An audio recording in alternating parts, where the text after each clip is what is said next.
Bonjour, je suis avec Patrick Robitaille. On va faire un test tout ce qu'il y a de moins scientifique, puis juste pour s'amuser, entre la DeWalt et la Festool. On a des tracks, on a des tubes Festool, puis on fait juste ça pour s'amuser. Donc, comparaison, puis ça va être vraiment live. La boîte. C'est quel modèle de... Ça, c'est la DeWalt 55, la DWS 520. OK. Normalement, elle vient avec la scie. Moi, j'ai rajouté en option les serres pour les rails. OK.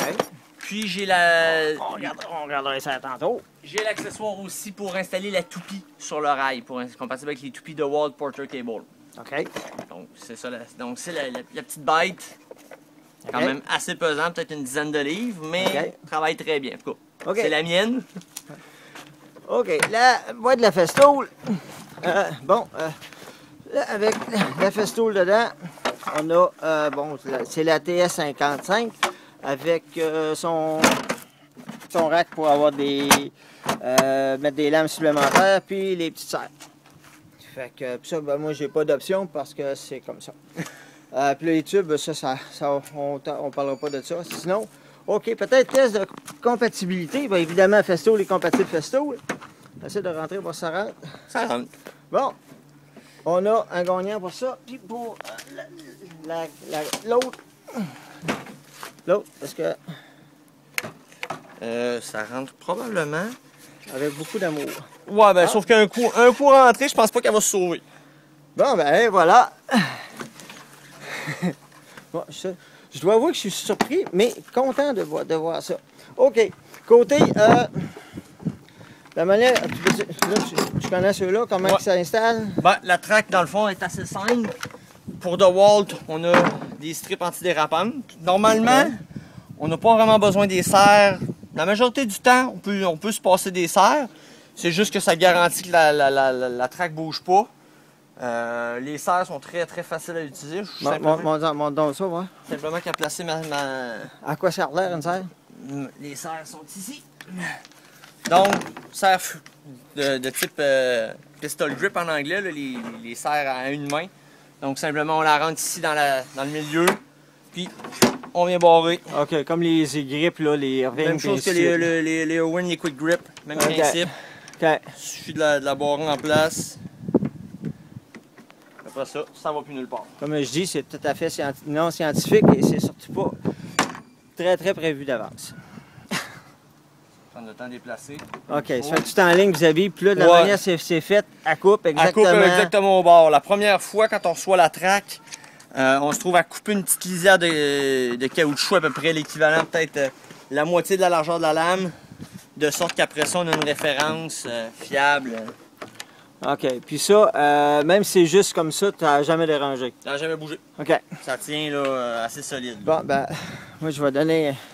Bon, par rapport aux guides, Festool, c'est la même affaire, là. C'est exactement le même principe. La première fois que tu passes ta lame dessus. La seule affaire, c'est que Festool a comme deux largeurs de lame. Il y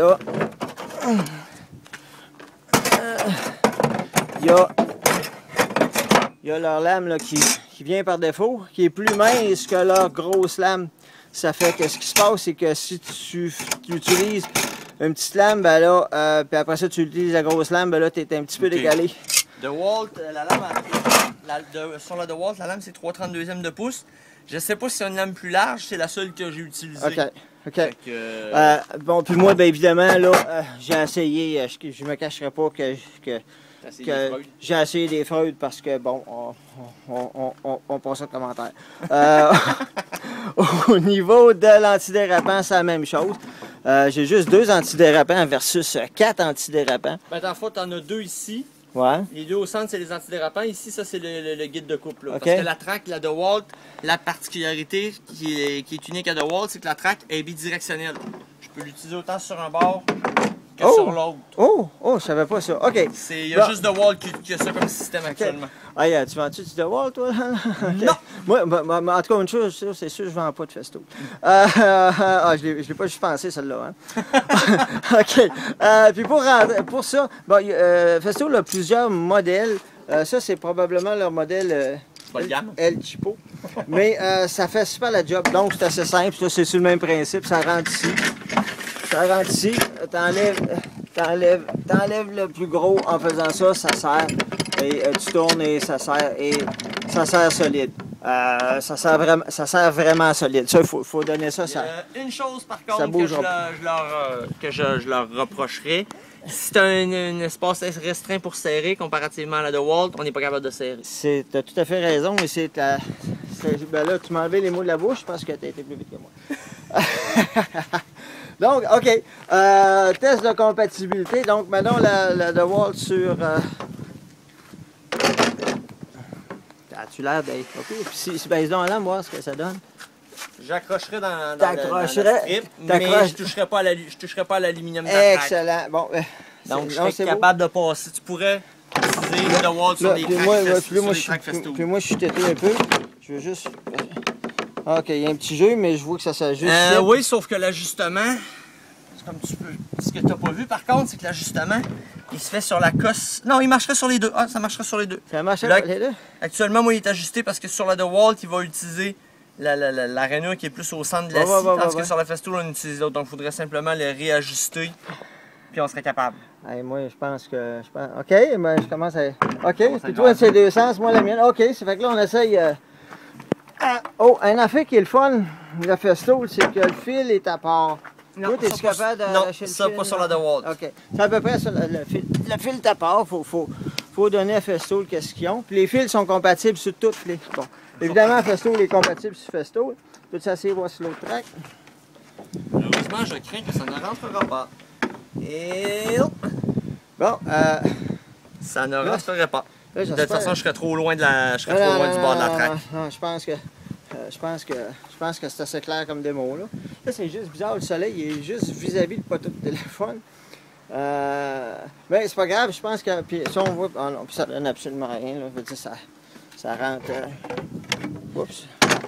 Non, ça rentre pas du tout. Ça rentre pas pantoute. Faudrait peut-être les desserrer, là. Ça rentrerait, mais encore là, tu t'allames, serait trop loin de la track. C'est ça. Même si, probablement, qu'en défaisant l'ajustement ici, ça rentrerait. Et on se ramasse quasiment un pouce et demi de la track. Un pouce et demi de la track. Donc, tous ceux qui se posent la question, si la Festool est compatible sur la track DeWalt, la réponse est non catégorique. Inversement, est-ce que la DeWalt est compatible sur la track Festool? La réponse est oui. La réponse est oui. Bon, ben, OK. Là, on ne parlera pas de prix parce que je m'en sac. Tu as vitesse variable. J'ai vu la Festool, la vitesse variable. Pour la descente, la Festool, je vais le mettre sur le côté. La Festool. Pour la descente, la Festool, il faut que tu pèses sur le piton ici, sur la piton ici et sur le piton là. Et ça descend dans un mouvement là, avec un pivot. Puis il y a un riving knife. Ça, c'est full important. Personnellement, pas de riving knife. C'est un no-go. C'est pour ça que j'ai pas acheté la Makita. La DeWalt, le principe est sensiblement pareil. Je déborde en haut, je pèse en bas. Sauf que elle, le mouvement est vers l'avant en plongée. C'est deux pivots donc à plonge parallèle au sol si on veut. OK. Puis, mais j'ai quand même un riving knife. T'as un riving knife. Pour la changer, à cette heure, comment tu changes ça? Pour changer la lame? Je vais juste la tasser pour pas qu'elle tombe à terre. Changer la lame, j'ai un blocage ici, là, je l'ai pas fait souvent. Si je me trompe pas. Attends un peu. Il faut bloquer ici, comme ça. Puis la lame vient bloquer. Okay. Je défais, je prends ma clé. La clé. Qui est juste ici dans la poignée. Je te dis, je l'ai pas changé souvent. La beauté de la DeWalt, l'outil est intégré. Ouais. OK. Donc ça lock ça ici? Oui, le lock. Le lock est... ouais, là, il n'a pas pogné, mais il va pogner quand tu vas arriver dessus. Ouais. Ah, on l'avait dit que c'était pas scientifique dans ta verre, hein? Le lock, Le lock... Bon, OK. Donc, normalement, il y a un lock quelque part. Faudrait que je révise. Ensuite, tu dévisses, tu sors la lame. OK. Bon, ben, pour la Festool, c'est... Bon, peut-être que pour changer la lame, la Festool, elle a un petit peu. Effectivement, il faut... Là, tu lèves, tu descends, et voilà. La clé est ici. Mais là, la lame est déjà barrée, par contre, c'est la seule différence. Tu tournes, Tu Tu dévisses, changes la changes. lame, ça tombe, puis tu remets ça. Sensiblement le même principe. OK. Une affaire qui me baudrait. Ici, c'est en Festool, c'est en métrique. Toi, c'est-tu en métrique? Non, c'est en impérial. Ah, OK. C'est en impérial et la beauté de la chose sur le DeWalt, c'est que l'échelle prend déjà en compte l'épaisseur du rail. Donc si je mets, mettons, pour une coupe de 5/8e, j'ai pas à me soucier, faut que je rajoute, mettons, un 8 pour mon rail. Si je dis 5/8, c'est 5/8 de matériel plus mon rail déjà OK. compté. Crème. Mais moi, il Comme n'avait là. pas, de DeWalt quand j'ai acheté. Comme moi. là, mon épaisseur est déjà réglé pour un plywood, pour du 5/8. Pour ça, C'est ce qu'on est ici. 5/8 tantôt. Si j'avance la scie, si je regarde, Oh, faut pas que tombe. je descends, tu vois, Puis t'es correct. je suis déjà à bonne ouais, épaisseur. ouais, c'est parfait. OK. Bon. L'épaisseur du rail est déjà pris en compte dans ma mesure. OK. Peut-être une dernière affaire. Bon, le stopper, c'est un stopper. Là, Moi, je sais juste à visser. T'as vissé. OK, l'autre, toi, tu visses, tandis qu'ici, tu pèses, puis ça revient pas mal au même. Je le dévisse, je l'ajuste, puis je le visse, ça finit. Le Festool, t'as 45 degrés. Toi, t'as 47. 47. Bon, ça peut être utile, j'imagine. Personnellement, Je m'en suis servi 2 fois à angle à date depuis que je l'ai. OK. Moi, je me suis servi souvent du 45. Ça travaille bien. C'est sûr que ça travaille dans ce sens-là. Puis évidemment, là, ça fuck un petit peu ça ici, mais c'est bon. À part de ça, OK. J'embarque pas sur le technique, là, combien il y a d'ampères, combien il y a d'ampères. Ça, je lirai les instructions. L'autre avantage que la DeWalt, un avantage que la DeWalt a, que personne d'autre a dans le marché des Traxa, c'est l'anti-recul. Si je mets ça ici, tu vois, je peux plus reculer ma scie sur le rail. Ah ouais? Je peux avancer, mais je peux pas reculer. OK. Faut que je la rebarre. Là, maintenant, je peux avancer, reculer librement. Fait que si tu arrives à bout de bras, tu débarres l'anti-recul. Exemple, tu fais une coupe vraiment... T'es loin, t'es à bout de bras. Ouais. Tu mets l'anti-recul, tu peux laisser la scie en place, garder une main dessus. Tu sais qu'elle ne revolera pas. Hey, sais-tu qu'après cette vidéo-là, s'il y a du monde qui regarde ça, là, les ventes de Festool vont diminuer. OK. Ça fait que, y a-tu d'autres choses? Si jamais, on va fermer la vidéo là, puis si jamais il y a d'autres choses qu'on pense, on rajoutera ça une suite. Ça fait que, merci beaucoup. Ça a été super le fun. C'est totalement non objectif et totalement non scientifique. C'est nos observations d'utilisateurs. Moi, j'utilise le Festool depuis un bout. Moi, c'est sûr que à pleine lame, elle en arrache.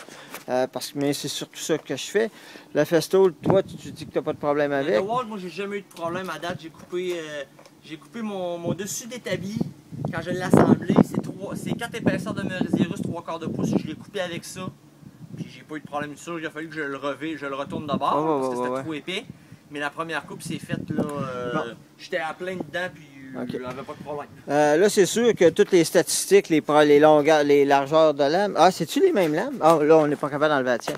Mais OK, c'est beau. Ça fait que c'était une vidéo totalement, encore une fois, non scientifique et probablement purement pour le fun. Donc, c'était ça. Ça fait que on attend vos commentaires. Merci beaucoup. On a oublié quelque chose? Un petit avantage de la DeWalt, avec les deux bandes noires ici, on pourrait, ces 2 bandes glissantes, on pourrait la travailler à plat. Exemple, si on veut couper le bas d'une porte en place, il s'agirait de t'appuyer sur le plancher, puis je pourrais la travailler directement en place. Ouais, puis tu auras à peu près un demi-pouce tu pourrais une coupe de demi-pouce. Environ. Hop, il y a du courant dessus, là. Là, est branché. OK. Tandis qu'à Festool... Tu peux pas. Ben, attends un peu, on va checker si on peut pas. Ben, tu peux, mais t'as pas de bande pour glisser. Ouais, non, elle danse. Moi, elle est vraiment plate. En tout cas, c'est sûr qu'on n'est peut-être pas sur solide, mais pour l'instant, elle danse, là. Ben, moi, regarde. Non. La DeWalt, elle danse pas pantoute, là. Attends un peu, on va essayer. C'est-tu quelque chose de vraiment plat, quelque part? Tu peux tester sur le perron. Le perron va l'air d'être plus droit. Attends un peu, là. Mais regarde, la DeWalt, elle bouge pas, là. Non, ouais, c'est ça. OK, ouais, c'est sûr que si la DeWalt ne bouge pas, tasse-la donc, on va se mettre à la même place. Non, c'est ça. Faudrait que ça soit de même, puis c'est pas bon. Non, c'est pas... OK, donc, c'est pas bon pour la Festool. Mais c'est bon que Donc, la DeWalt, tu peux la travailler à 90 degrés, mais ça ne marche pas pour la Festool. OK. Ah, ouais, ben, je viens de comprendre. C'est la sortie ici qui empêche ça. Bon, un autre bon point. Merci. Un petit peu de recherche et un petit peu de lecture de manuel. Voici comment on fait pour changer une lame sur une DeWalt. Donc, on baisse le bouton, on plonge la scie, on bloque la scie en place avec le levier ici. Ensuite, tout simplement qu'à peser dessus, la lame est immobilisée. Puis, avec la clé Allen. On tourne dans le bon sens. Bon, là-dessus, la Festool est plus simple. Peut-être un petit peu. Oh boy, Un coup qu'on a fini, ben, tout simplement, on redébarre, on remonte, c'est fini. Ouais, ok. Là-dessus, la Festool est. Ouais, simplement qu'à lever le levier. Puis... Là-dessus, la Festool est. Là, je vais essayer, mais je pense que je suis capable juste d'une main. On lève ça ici. On lève ça ici. On descend. Et voilà, elle est bloquée. Oups, elle est bloquée. On prend la clé Allen et on change la lame. Puis pour quand c'est fini, on lève ça ici. Et voilà, tout est revenu dans l'ordre. Là-dessus, Festool est. Un point pour je vous dirais que à date, même sur la Capex, pour changer la lame, c'est assez magique. Versus la Bosch, le gars, c'est pas compliqué. Il devait être pacté quand il a fait ça, là, pour changer les lames. Là. Moi, j'avoue qu'il faut savoir un petit peu comment le faire. Ah, il devait être good, pacté. OK, ça fait que, bon, ben, je pense, puis s'il y a d'autres choses, on reviendra. Donc, là, on espère que ça marche cette fois-ci. Donc, petit test de son avec... un fond de camion de pompier. Un fond de camion de pompier. Donc, OK, là, j'ai pas de sonomètre pour me le faire, avoir su. OK, go, on essaie ça. Il fallait donc tourner un bon 5 secondes, là, pour...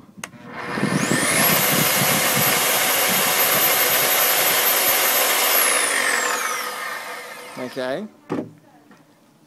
Zut, j'ai oublié mes cache-oreilles.